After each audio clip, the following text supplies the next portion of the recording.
ये लड़का जो पकौड़े की दुकान चला रहा है, क्या लगता है वो मेहनत करके आखिर कितना अमीर बन सकता है?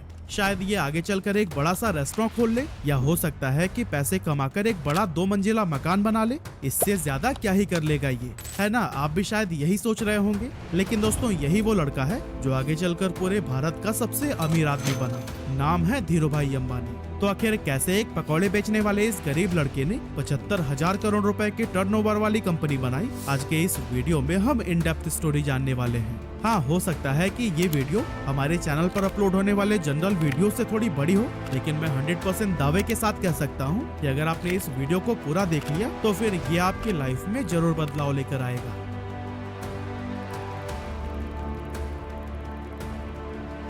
तो दोस्तों, इस कहानी की शुरुआत होती है 28 दिसंबर 1932 से, जब गुजरात के चोरवाड़ गांव के एक मिडिल क्लास फैमिली में धीरजलाल हीरालाल अंबानी का जन्म हुआ था। और यही साधारण सा दिखने वाला लड़का आगे चलकर धीरूभाई अंबानी के नाम से फेमस हुआ। इनके पिता हीराचंद गोवर्धन भाई अंबानी गांव के ही स्कूल में बच्चों को पढ़ाने का काम करते थे। और कुछ इसी तरह से जब धीरूभाई अंबानी 5 साल के हुए, तब उनका एडमिशन बहादुर खानजी स्कूल में करा दिया गया। हालांकि धीरूभाई अंबानी को पढ़ाई लिखाई से कोई खास लगाव नहीं था, फिर भी पिता के डर से न चाहते हुए भी उन्हें स्कूल जाना ही पड़ता था। अब क्योंकि हीराचंद जी के कुल 5 बच्चे थे और जैसे जैसे वो बड़े हो रहे थे, उन्हें स्कूल की सैलरी से घर चलाने में काफी प्रॉब्लम होने लगी थी।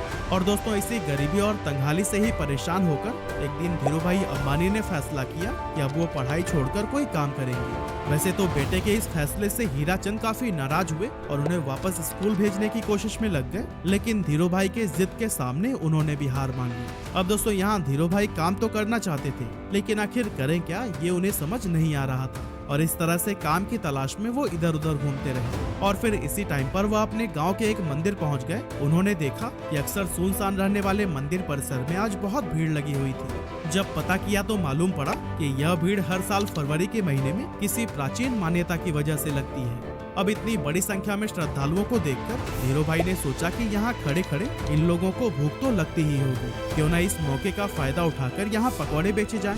और दोस्तों, अभी तक धीरूभाई को उनके पिता की तरफ से जो भी थोड़ी बहुत पॉकेट मनी मिलती थी, वो उसे एक गुल्लक में जमा कर देते थे। लेकिन अब उस गुल्लक को तोड़ने का समय आ चुका था। उन्होंने बिना किसी देरी के गुल्लक तोड़कर पैसे निकाला, उससे ठेला खरीदा और मंदिर के पास ही पकौड़े बेचने लगे। अब दोस्तों, इस धंधे से उन्हें शुरुआत में तो बहुत प्रॉफिट हुआ, लेकिन कुछ समय के बाद जब श्रद्धालुओं की संख्या कम होने लगी तो फिर उनकी आमदनी भी लगभग न के बराबर रह गई। ऐसे में उन्हें लगा कि अब यहाँ पर समय बर्बाद करने से कोई फायदा नहीं, इसीलिए उन्होंने अपना ठेला बेच दिया और सारे पैसों को बैंक में जमा करा दिया। आगे चलकर वो फिर से किसी काम की तलाश में लग गए और फिर उस दौरान उन्होंने देखा कि बहुत सारे लोग यमन में काम करने के लिए जा रहे हैं और आज से पहले जो भी वहाँ पर गए थे, उनकी फाइनेंशियल कंडीशन काफी बेटर हो गई थी। लेकिन इसके पीछे की वजह क्या थी, इसका जवाब ढूंढने पर धीरूभाई अंबानी को पता चला कि यमन में इंडिया से कई गुना ज्यादा पैसा बनता है।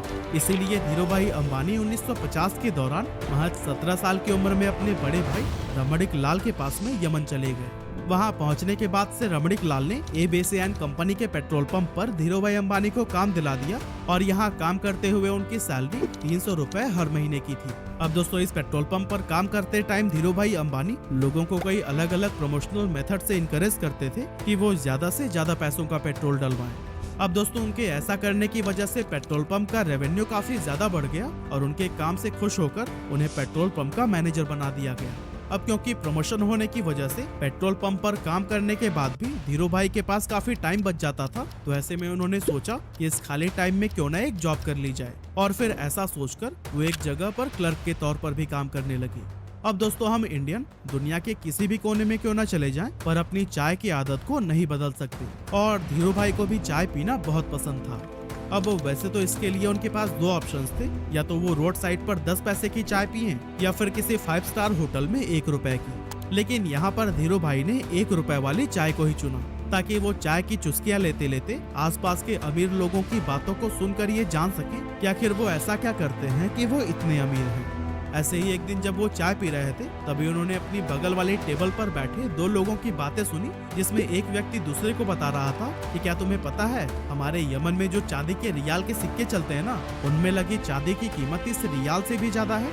यानी कि 100 रुपए के सिक्कों में 110 रुपए की चांदी है। अगर कोई इसे पिघलाकर निकाल ले तो फिर उसके पास पैसे ही पैसे होंगे। अब वैसे तो ये अमीर लोग इस बात को बस मजाक मजाक में कर रहे थे, लेकिन धीरू भाई ने इसे सीरियसली ले लिया।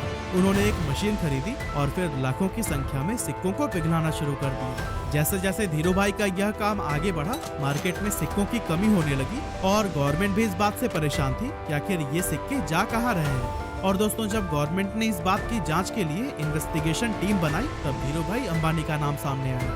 हालांकि जब तक पुलिस उनके ठिकाने पर पहुंचती, धीरू भाई सारे पैसे इकट्ठा करके वहां से इंडिया निकल चुके थे। ये साल था 1958 का, जब धीरू भाई वापस अपने घर पहुंचे और जब उनके पिता ने यह सुना कि वो नौकरी छोड़कर आए हैं, तो वो काफी ज्यादा नाराज हुए। रिश्तेदारों ने भी काफी क्रिटिसाइज किया, लेकिन फिर भी उन्होंने किसी की भी बातों पर ध्यान नहीं दिया।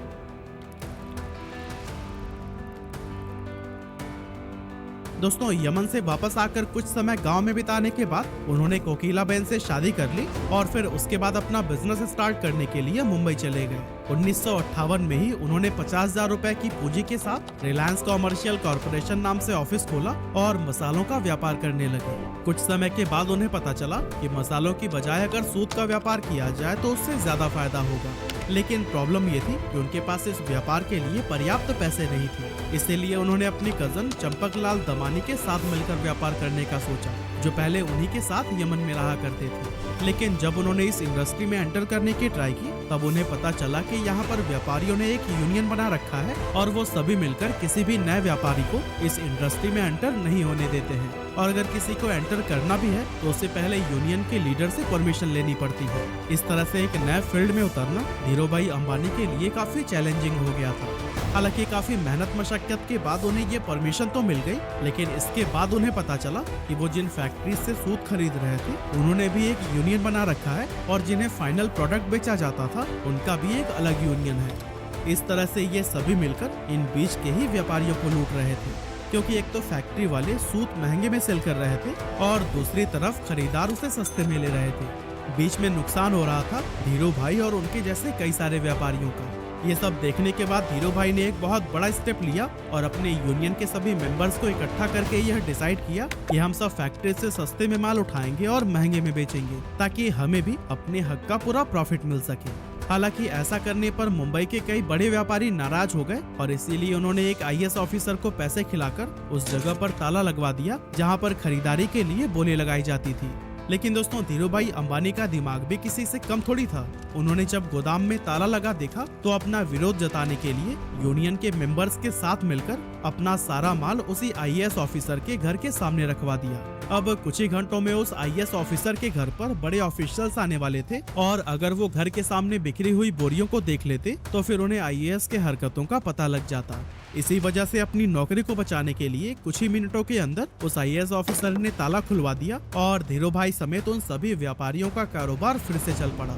अब दोस्तों, इसके कुछ साल के बाद तक तो सब कुछ सही चल रहा था, लेकिन फिर चंपकलाल दमानी और धीरू भाई अंबानी के बीच में डिस्प्यूट होने लगी। असल में दोनों का बिजनेस माइंडसेट बहुत ज्यादा अलग अलग था, इसीलिए 1965 में चंपकलाल दमानी ने पार्टनरशिप खत्म करने की सोची और फिर दोनों अलग हो गए। 1966 में धीरू भाई अंबानी ने गुजरात के नरोदा में टेक्सटाइल मिल शुरू की और फिर यहाँ से उन्होंने कभी भी पीछे मुड़कर नहीं देखा। उसी दौरान सरकार रिप्लेनिशमेंट लाइसेंस लेकर आई, जिसके तहत व्यापारी बाहर के देशों से सस्ते फैब्रिक मंगा सकते थे, लेकिन शर्त ये थी कि उससे कुछ नया बनाकर वापस से दूसरे देश में एक्सपोर्ट करना होगा। यहाँ पर धीरू भाई अंबानी ने चालाकी दिखाते हुए अपनी सारी सेविंग से विदेशी फैब्रिक खरीद लिया और फिर उससे तरह तरह के आउटफिट्स जैसे कि टी-शर्ट, शॉल और शॉर्ट्स बनाने लगे। इस नए कारोबार के लिए ब्रांड नेम रखा गया था विमल, जो कि उनके बड़े भाई रमणीक लाल अंबानी के बेटे विमल अंबानी के नाम पर रखा गया था। अब मशीनें लग चुकी थी, कपड़ों का प्रोडक्शन भी भारी मात्रा में कर लिया गया था, लेकिन उन्हें बाजार में उतरने से रोकने के लिए दूसरे टेक्सटाइल मालिकों ने एक चाल चली। एक्चुअली उन्होंने अपने सभी रिटेलर से यह कह दिया था कि अगर धीरू भाई अंबानी से आपने माल खरीदा तो फिर वो उन्हें आगे से माल नहीं देंगे। लेकिन दोस्तों, दूसरे टेक्सटाइल मालिकों की ये साजिश भी धीरू भाई अंबानी को रोक नहीं सकी। धीरू भाई पूरे देश में घूमे और रिटेलर्स को ये भरोसा दिलाया कि वो माल उन्हीं से ही खरीदे। उन्होंने सभी रिटेलर्स से ये वादा किया कि अगर नुकसान होगा तो उनके पास आना और अगर मुनाफा हुआ तो अपने पास रख लेना। धीरू भाई की ये बात थोक व्यापारियों को भी भा गई और उन्होंने उनसे जमकर कपड़े की खरीदारी की। अब चूंकि पॉलिस्टर की क्वालिटी मार्केट में मौजूद बाकी ब्रांड्स के मुकाबले बहुत ही बढ़िया थी, इसीलिए विमल के कपड़ों की डिमांड बहुत तेजी से बढ़ने लगी। और दोस्तों एक मौका तो ऐसा भी आया जब एक ही दिन में देश भर में विमल के 100 शोरूम्स का उद्घाटन किया गया और विमल उस जमाने का नंबर 1 पॉलिस्टर ब्रांड बन गया। इसके अलावा वर्ल्ड बैंक की टीम ने जब धीरू भाई के नरोदा स्थित कपड़ा मिल का इंस्पेक्शन किया तो फिर उन्होंने इसे इंडिया का बेस्ट टेक्सटाइल मिल कहा। साथ ही यहाँ पर बने हुए कपड़े डेवलप्ड कंट्री के स्टैंडर्ड्स पर भी एक्सीलेंट साबित हुए। लेकिन दोस्तों ये सफर धीरू भाई अंबानी के लिए इतना आसान नहीं था, क्योंकि जब इनके कॉम्पिटिटर्स को ये पता चला कि धीरू भाई अंबानी रिप्लेनिशमेंट का गलत फायदा उठा रहे हैं, तब उन्होंने धीरू भाई अंबानी पर केस कर दिया। इसके बाद से धीरू भाई अंबानी ने ये सफाई दी कि शर्तों में ये कहाँ लिखा गया है कि बाहर के देशों से माल मंगाकर 100% प्रोडक्ट को ही एक्सपोर्ट कर देना है। असल में धीरू भाई अंबानी विदेशी फैब्रिक से बनाए गए कपड़ों में से कुछ हिस्सा फॉरेन मार्केट के लिए रवाना कर देते थे और फिर बाकी का डोमेस्टिक के लिए रख लेते थे। और दोस्तों उनकी इस स्ट्रैटेजी से उनके बिजनेस को काफी प्रॉफिट भी हुआ। साथ ही विमल देश सहित विदेशों में भी अपनी अच्छी पहचान बनाने में कामयाब हो गया। इस एरिया में मिली सफलता के बाद धीरू भाई अंबानी ने धीरे धीरे कई और भी दूसरे सेक्टर्स में अपने बिजनेस को एक्सपैंड करना शुरू कर दिया। 8 मई 1973 को कंपनी का नाम रिलायंस कॉमर्शियल कॉर्पोरेशन से बदलकर रिलायंस टेक्सटाइल इंडस्ट्रीज लिमिटेड कर दिया गया और 1976-77 के बीच इसका एनुअल टर्नओवर 70 करोड़ रुपए हो गया था। अब दोस्तों आया जनवरी 1978, जब धीरू भाई अंबानी ने आजाद भारत का पहला आईपीओ लाने का विचार किया और फिर अपनी कंपनी को बॉम्बे और अहमदाबाद स्टॉक एक्सचेंज पर लिस्ट कर दिया। 10 रुपए शेयर प्राइस पर 2.8 मिलियन इक्विटी शेयर्स का आईपीओ पेश किया गया, जिस पर इन्वेस्टर्स ने जमकर भरोसा जताया और 58,000 इन्वेस्टर्स ने इसमें इन्वेस्ट किया था। इस स्टॉक से लोगों ने भरपूर प्रॉफिट कमाया और ये इतना पॉपुलर हो गया कि जब 1986 में कंपनी की एनुअल शेयर होल्डर मीटिंग रखी गई तो फिर उस टाइम पर 30,000 शेयर होल्डर्स उसमें शामिल हुए, जो कि इंडियन कॉर्पोरेट हिस्ट्री में एक रिकॉर्ड बन गया था। कमाल की बात तो ये थी कि उस टाइम पर बॉम्बे में एक भी ऐसा हॉल नहीं था जो कि इतने लोगों की कैपेसिटी को होल्ड कर सके। इसी वजह से इस मीटिंग को एक मैदान में ऑर्गेनाइज किया गया था। 1980 में धीरू भाई अंबानी ने महाराष्ट्र के पाताल गंगा में पॉलिस्टर फाइबर धागे का कारखाना खोला और काफी कोशिशों के बाद तेल के उत्पादन के लिए भी सरकार से लाइसेंस हासिल कर ली। इस तरह एक टाइम पेट्रोल पंप पर काम करने वाले धीरू भाई अंबानी की अपनी खुद की ऑयल प्रोडक्शन कंपनी हो गई। इसके बाद आया 16 फरवरी 1986, जब धीरू भाई को पहला हार्ट अटैक आया। एक्चुअली उन्होंने अपने बेटे मुकेश अंबानी को बताया कि उनकी पीठ में काफी तेजी से दर्द हो रहा है और इससे पहले कि उन्हें हॉस्पिटल लेकर जाया जाता वो अनकॉन्शियस हो गए थे। अब जब मुकेश अंबानी उन्हें लेकर अफरा तफरी में हॉस्पिटल पहुंचे तो डॉक्टर्स ने कहा कि अगले 42 घंटे इनके लिए बहुत ज्यादा क्रिटिकल है। लेकिन दोस्तों इतनी सीरियस हालत होने के बावजूद होश आते ही उन्होंने अपने बेटे को देखते हुए कहा, तुम परेशान मत होना बेटा, मैं सब ठीक कर दूंगा। इस स्ट्रोक के बाद से धीरू भाई अंबानी का एक हाथ पैरालाइज हो गया था, लेकिन धीरू भाई अंबानी ने डिसाइड किया कि ये उनकी कमजोरी नहीं बनेगा। इसीलिए लगातार 3 महीनों तक उन्होंने खूब एक्सरसाइज की, डाइट पर पूरा ध्यान दिया और लाइफस्टाइल में बदलाव किया। इसका असर ये हुआ कि धीरू भाई का हाथ पहले से काफी ठीक हो गया।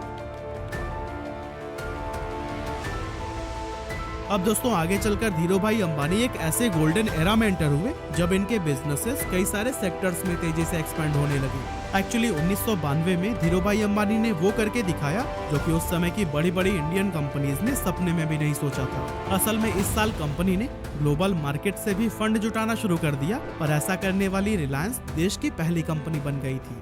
साल 1995-96 में धीरू भाई अंबानी ने 9X यूएसए के साथ मिलकर अपनी telecom company Reliance telecom private limited की भारत में शुरुआत की। इसके बाद से 1998 से 2000 के दौरान धीरू भाई अंबानी ने दुनिया के सबसे बड़े रिफाइनरी पेट्रोकेमिकल्स को गुजरात के जामनगर में ओपन किया। और दोस्तों इस टाइम तक धीरू भाई अंबानी का इतना बड़ा नाम हो गया था कि उन्हें देश सहित विदेशों में भी पॉपुलैरिटी मिलने लगी थी। ये पॉपुलैरिटी तब और भी इंक्रीज हो गई जब साल 1996, 98 और 2000 यानी कि 3 साल उन्हें एशिया वीक मैगजीन ने power 50 most powerful people in Asia की लिस्ट में शामिल किया था। ये इंडिया के लिए बहुत ही गर्व की बात थी और इससे भारत के पोटेंशियल्स के बारे में बाकी के देशों को भी अंदाजा होने लगा था। इतना ही नहीं, 15 जून 1998 को धीरू भाई अंबानी पहले इंडियन बने जिन्हें बेहतरीन लीडरशिप के लिए the Wharton school university of Pennsylvania की तरफ से डीन्स मेडल से नवाजा गया था। इसके अलावा 1999 में धीरू भाई अंबानी को बिजनेसमैन ऑफ द ईयर के अवार्ड से भी सम्मानित किया गया और 2001 में द इकोनॉमिक टाइम्स ने इन्हें लाइफ टाइम अचीवमेंट का अवार्ड दिया। और दोस्तों कहते हैं कि ये सब अवार्ड और सम्मान भले ही सिर्फ धीरू भाई अंबानी को मिले, लेकिन उनकी इस सफलता के पीछे उनकी वाइफ कोकिलाबेन का भी पूरा हाथ था। एक्चुअली जब धीरू भाई अंबानी मुंबई शिफ्ट हुए थे तब उन्होंने कोकिलाबेन को इंग्लिश सीखने के लिए कहा था ताकि व्यापार में वो भी उनकी मदद कर सके। इसके अलावा धीरू भाई अंबानी जब भी कोई नया काम शुरू करने जाते थे तो फिर उस पर कोकिलाबेन का विचार जरूर मांगते थे। और दोस्तों इसी तरह के सपोर्ट और मेहनत का ही नतीजा है कि मसाले और पॉलिस्टर बेचने से शुरुआत करने वाले धीरू भाई अंबानी साल 2000 तक देश के सबसे अमीर लोगों में शुमार हो चुके थे। उन्होंने 350 स्क्वायर फीट के कमरे से अपने बिजनेस की शुरुआत की थी और फिर देखते ही देखते रिलायंस देश की टॉप कंपनीज में गिनी जाने लगी। कहा जाता है कि अपने सपने को पूरा करने के लिए अंबानी बेहद डिसिप्लिन लाइफ जीते थे। उन्होंने अपने काम करने के घंटे भी तय कर रखे थे और कभी भी 10 घंटे से ज्यादा काम नहीं करते थे। लेकिन पहले हार्ट अटैक के बाद से उनकी तबीयत लगातार खराब रहने लगी थी, जिसके चलते उन्हें हर थोड़े दिनों में ही हॉस्पिटल्स का चक्कर लगाना पड़ता था। लेकिन दोस्तों फिर आया 24 जून 2002 का वो दिन जब धीरू भाई अंबानी को फिर से एक डेडली स्ट्रोक आया और उन्हें मुंबई के ब्रीच कैंडी हॉस्पिटल में एडमिट कराया गया। यहाँ पर डॉक्टर्स ने बहुत कोशिश की, लेकिन लगातार ट्रीटमेंट के बाद भी उनकी हालत में कोई सुधार देखने को नहीं मिला और इसी वजह से आखिरकार 6 जुलाई 2002 को 69 साल की उम्र में उन्होंने दुनिया को अलविदा कह दिया और अरबों का साम्राज्य अपने बेटों के लिए छोड़ गए। जिस समय उनकी मृत्यु हुई थी उस समय कंपनी का टर्नओवर 75,000 करोड़ रुपया हो गया था और ग्लोबल फॉर्चून 500 लिस्ट में भी रिलायंस ने अपनी जगह बना ली थी। कमाल की बात तो यह है कि इतनी दौलत और शोहरत हासिल करने के बाद भी उन्होंने एक बहुत ही साधारण जीवन जिया और अपनी रूट्स को कभी नहीं भूले। एक मामूली से पकौड़े बेचने वाले के लिए जीरो से शुरुआत करके कई पीढ़ियों तक चलने वाला एक साम्राज्य खड़ा करना ऑलमोस्ट इम्पॉसिबल था, लेकिन धीरू भाई अंबानी ने यह काम करके दिखा दिया।